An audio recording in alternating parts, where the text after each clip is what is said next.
mature relationship. Iba yung sasabihin ko. Ayan, sabi kasi ni ni Kuya Lance ninyo, spiritual suffering. Tanong ko dito sa iba. Magbigay kayo ng set of names sa akin ng mga next gen na pumasok sa untimely relationship at tumagal sa church. Wala silang mabigay. Ilang linggo ko na tinatanong sa inyo, di ba? Nag-iisip kami, wala. Lahat nawawala sa spiritual life nila. Lahat, sabi ni Kuya Dodi, kinocompromise nila yung spiritual life nila dahil sa relationship na yun. So, madalas kasi talaga sa untimely relationship, hindi nagtatagal. So, para sa akin naman, ang pinaka, based on my own experience, pinaka parang consequence talaga is yung missed opportunities and blessings ni Lord.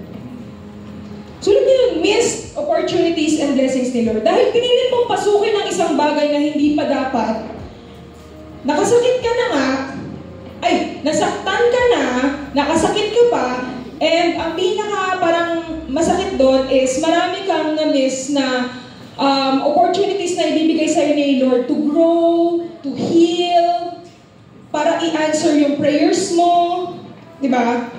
Parang, kanina di ba si Ryan pinagbuhat ko, isipin mo kung hawak mo ngayon yung relationship na yun, tapos inagot sa'yo ni Lord yung, anak, ito na yung prayer request mo. Kaya lang hawak mo kasi yung relationship hindi mo makukuha, di ba? Napakapasmado ko naman. Yun. So, Ate Joy, paano mo naman nasabi na parang, ano ba ito? Naiinis na ako.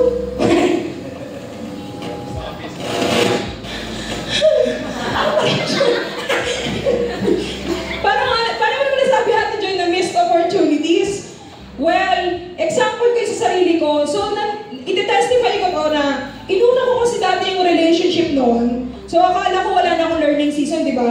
Lo and behold, after ko ng 3 years ng paglalambing, oo, totoo, ay doon ako binigyan ng pagkakataon ni Lord na mag-aral. So, isipin mo, nagliliwaliw ako for 3 years dun sa karelasyon ko na yun. Sa lalaki, hindi naman pala ako planadong panindigan.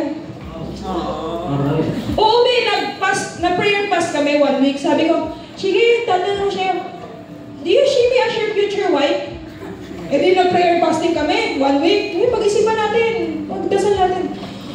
After na, sige, anong sagot mo? Sabi niya, no.